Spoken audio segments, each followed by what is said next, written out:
Hey everyone, thanks for watching our new series called The Bottom Line, where we'll talk about pretty much anything lower trucks. My name is Kevin Aguilar. I've worked on numerous magazine titles over the past 2 decades. I now run a company called Fuelish. We partnered up with the Driving Line, and today we are at Premier Street Rods, a name that may be familiar as we shot a couple vehicles and have posted them on the Driving Line page. So let's go check them out.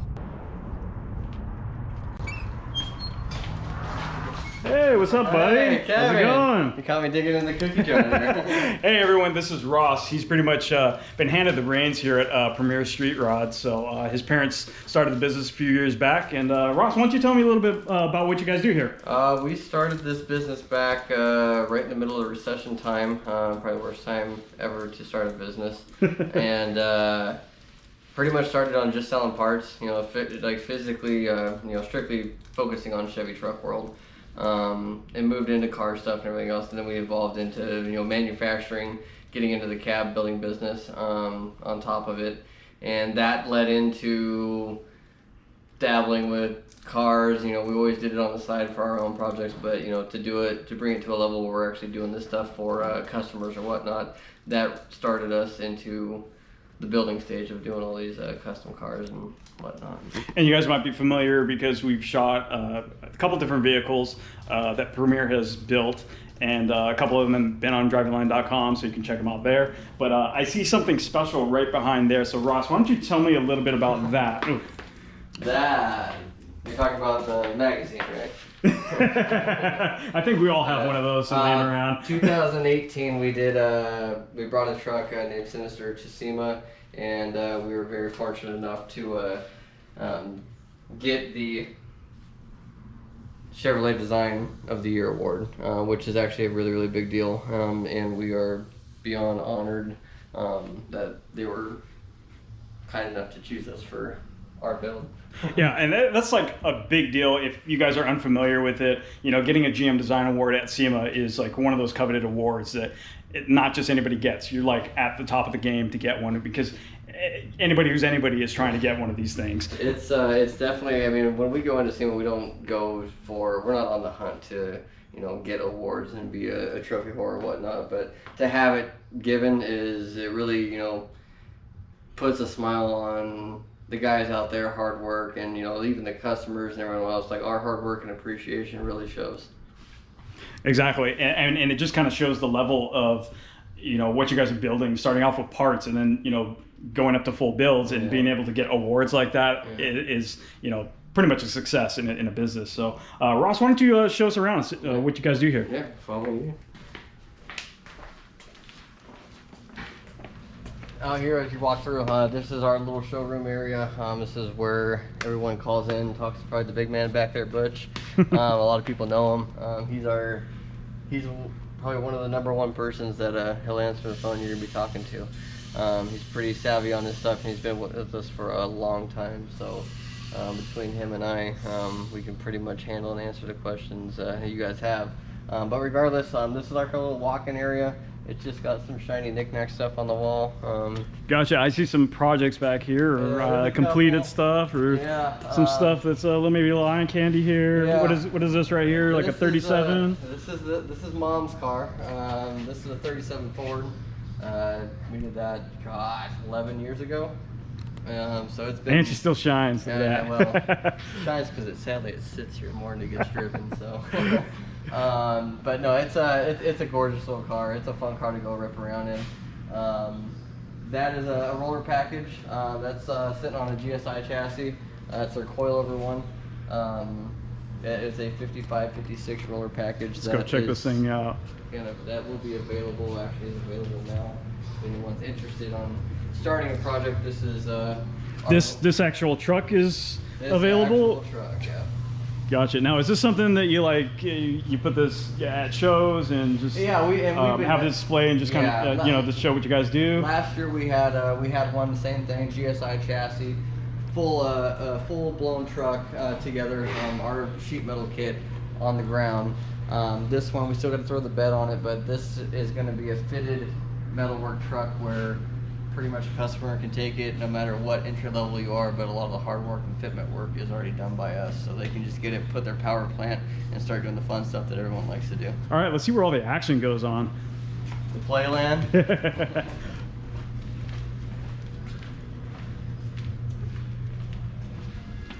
Out here is playland. This is where we do all of our fabrication, final assemblies, brainstorming, everything that goes on as far as building these things other than our paint and body. That's all done in here in this little place. As you can see, there's a lot of projects here, and this guy right here, you might kind of know, it may have won them that award over there that we first talked about. Yeah, he's in for some upgrades, so you guys will see that here a little bit later. Well, I'm pretty excited to see this sort of stuff. I mean, just the level, the build quality, that maybe not necessarily be there before, that you really wouldn't see, outside of, a few hands, a few people that, had the money to do it. It just looks like now, I mean, you really got the builds going, and a lot of people are gravitating towards that, coming in, and you're really I mean, the projects, it looks like they're really flying through here. I mean, we shot a bunch of them, and it looks like, the train's not stopping anytime soon. Now, we keep ourselves pretty heavy with the truck world, but as we go through the shop, I mean, we're doing cars as well, and we dabble not only in just the car stuff, but in the back behind me there's a race car up on the lift. I mean, getting into the race car stuff, we like to push ourselves and try different avenues, and and especially experiencing all those avenues, that's when your mind goes and you start creating trucks like these. Well, I don't want to see the trucks go away, because yeah. I mean, you guys do a phenomenal job of it. I mean, it just, everything from, creating the cabs to, building them full, go full circle, finishing them off, giving them a character, giving them a name. I mean, it just, it's a one-stop shop basically for doing all that. I mean, it really excites me to see them all completed like that, and just to see the presence of them completed, finished out there, and just looking good, and represent, how, these trucks could be, how simple they can be to drive, and just enjoy them. Yeah, that's the big thing, is we do this as a passion. I mean, this isn't a business where we're hungry over the money. This is more of a passion. We enjoy doing this stuff. And running hot rod shops, and a lot of guys that do it, I mean, it's a hard living, but we enjoy what we do here, and that's what counts. So of course we can see the shop is full of other projects that are in here, some others that we might recognize. What's going on here? We got a new one that's blue. Is this a 57? This is actually a 55. This is one that's going together right now for a very good customer of ours.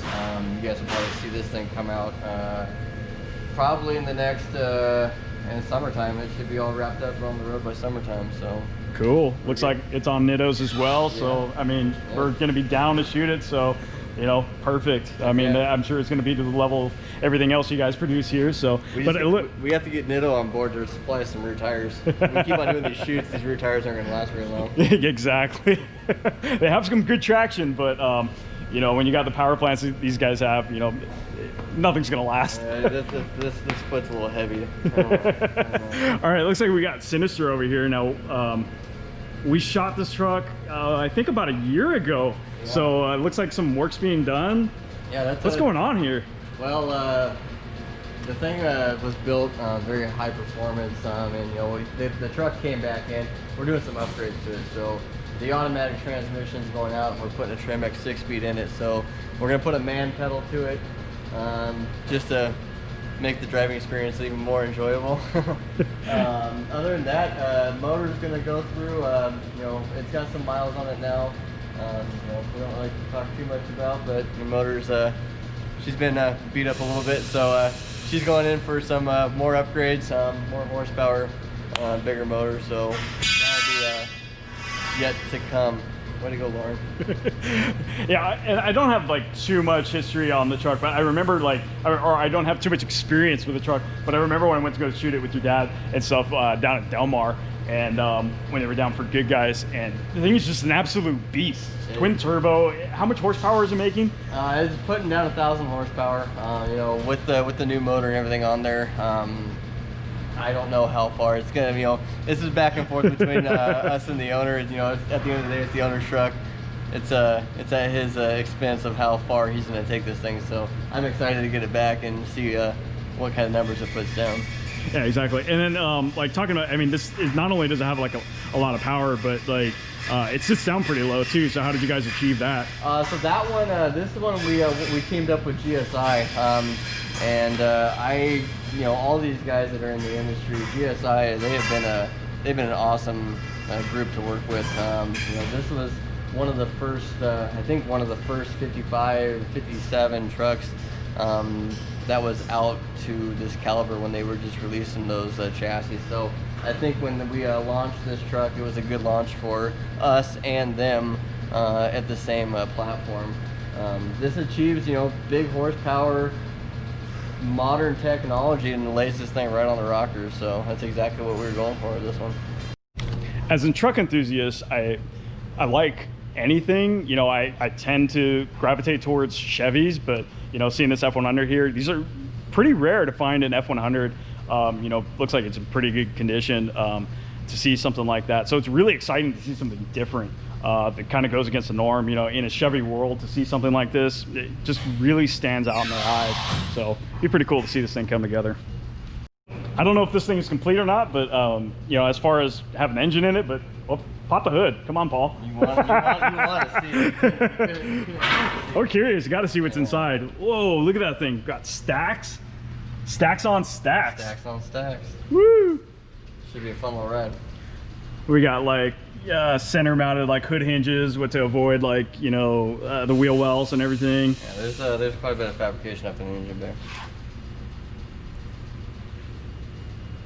All right, so we talked about Premier making cabs for classic Chevy trucks, and it looks like we have one here. Now, what exactly are we looking at here? This is a basic stock model, 55 to 57. It's a big window. We do both the big windows, small windows, and a lot of different customizations depending on what a customer's need is. Looking at it, as you guys can see, this is a rough form of this is how it's going to come off the jig before it goes over to the body shop to get seam sealed and primed. A question I may have is that how close are these to the originals? How do they compare? Can somebody build something from scratch, and is it better than the originals, or is there more work to do? How's the comparison? 100%. And when we started doing this stuff with these cabs, it has been at first we were wondering how well it's going to take off and what it's going to do, and we got a lot of response from customers and users, not only professional shops, auto body shops, but even guys out of their garage.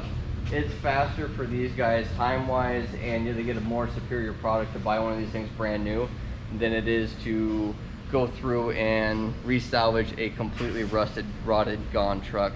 Especially in the body shop world, and a lot of you guys will probably understand, the guys that have gone through and done this and refurbished one, depending on how bad it is. I mean, if it's to a point where it's full floor pans, lower hinge pockets, A-pillars, at that point you're going to be money ahead buying a brand new superior product. Fitment wise is 100% better than what factory is. As far as installing and putting the things together, the metal itself is all to factory specs, and not only is it to factory, but some areas are actually going to be thicker than what factory specs were, down in the bottom areas where they had a lot of rot problems. We put a lot of pride, and we're truck people, deep-rooted and hearted, that we put a lot of pride in our work, and we want to put out a superior product for the end user at the end of the day. It looks like there's a lot of work going on, welds and stuff like that. I don't know if it's gapping or what we have, but it looks like you spent some time in putting these together. Yeah, typically when you guys, when the guys are out here, there's two guys that are out here that do this, and for them, once they get their doors set on here, they usually spend about a day a piece just focusing on door fitment and door gapping. So there's, easily 8 to 10 hours per door just to get these things gap and fit to what everyone's wanting to see to today. So if somebody was to order one of these, what type of timeline are they looking at, to get one? It all depends on the seasons. Typically right now we're running about a 3 to 4 week lead time. You know, we've been to a point in time where we have been up into the 12, 14, pushing 16 week lead times. We don't like to get into that position. We do a lot more overtime to stay up on it. But you know, it all kind of comes and goes in waves to how this area of the shop works and runs. Cool. Well, how long have you been building these, and like how many vehicles have you had? Maybe they're on the road. That's a good question. You know? I think as far as production wise, I want to say that we're probably close to 140, 150 of the 55 to 59 model cabs, and I want to say we're up in the twos, mid twos, and the 47 to 53. So we've done quite a bit of cabs in our time doing this thing, and you know, realistically, we started doing these cabs 4 years ago. So within the 4 years, we've put, you know, at least 350, 400 cabs out there, and we got more coming. You know, we're in the process right now of doing the 67, 72s. I don't have one here for you guys to see, but that is in the development stage to the R&D that you guys will soon see on the market. Well, it sounds like a great way to start a project. I mean, instead of, you know, starting out with some ruts and stuff, and it looks like, I mean, you have the experience of, you know, building these. They've been out there, you know, not many issues with them or anything, you know. Yeah, probably, you know, better than original. So it just kind of seems a way to go. Yeah. So, all right. So earlier you said that you have a paint house here. You do all the painting of builds here and everything else. Yeah, all the trucks there and cars and everything else you guys see come out of us comes out of this shop. So next door we'll stop, swing in, see what Jason's up to, and see what he's got going on. All right, let's check it out. This is the paint side of it. This is where strictly we do all of like the painting, polishing, wet sanding, keep the dust and the major sanding stuff in another bay next door that we'll bring you over and check out here shortly. But yeah, this is pretty much paint side. Nice little cozy area. I think he's got something going on with the booth right now. I've got a little red truck here. Sweet, look at that. Looks like we had some damage here or something. Yeah. A little repair work, or yeah, customer got in a fight with his lift, so here we are to save the day. looks like the lift won on that one. Yeah. Jason, wave to the camera, say hi to everyone. Hey everyone. Jason does all the paint and body. He's our main guy that you guys see all these beautiful paint jobs on. Cool. So it looks like you're ready to lay some paint on here, or I mean, got in the booth and everything. So yeah, pretty much he's gonna probably mask this thing off, do a little sealing on the prep areas, and then we'll hit it with some color and clear. Sweet. This looks like a nice little truck. Yeah. Is it like a candy apple sort of color? It's just a house of colors. It's got some depth to it. It's pretty nice. Yeah, it's a really nice little runner for around town. It's a local truck here, actually. So you talked about like dust. You know, everybody, most people should know. I mean, you got to body work. You know, everything. You know, even these cabs, as good as they are, you know, they got to be body work straight. And that's kind of a messy job, but you also do that here as well. So where's that happening? Is it happening here? Or? Next bay over, I'll bring over there and we'll check it cool. out. But that's our dust land. Santa's land. Santa's land. Santa's land. That's more goodies. Stuff coming in or out daily by freight. All that thing is coming in. It's like Christmas every day around here sometimes. See, we got some fans going on here. We got some curtains and everything like that to keep it down. This is probably the place you don't want to be if somebody's got a nice outfit on or something like that. You're gonna get nice and dusty in here. Nice and dirty, yeah. You want to lay down and roll around, you'll need a snow angel. Yeah, this was another truck that we're on right now. It's got a first coat of primer on it. It won't block it down. Basically, guide coat the truck down. We'll block it down. See it perfection. Go through, re-prime it, do it again. So I like it. So if you look at like gaps and stuff like that, I mean, if we go across here, it's probably pretty straight. You know, once we get some paint on there, it's probably gonna shine. Oh yeah. There's a lot of time that goes into it. I mean, everything in a paint job is all your prep. It's not the color, how you spray it, it's all your prep work. So that's what makes the paint job shine. Well, everyone, I hope you enjoyed our behind-the-scenes tour of Premier Street Rod's facility and what it takes to create some of these amazing trucks. We also caught some other footage of their flagship build, so you can catch that on another video, and we'll see you then.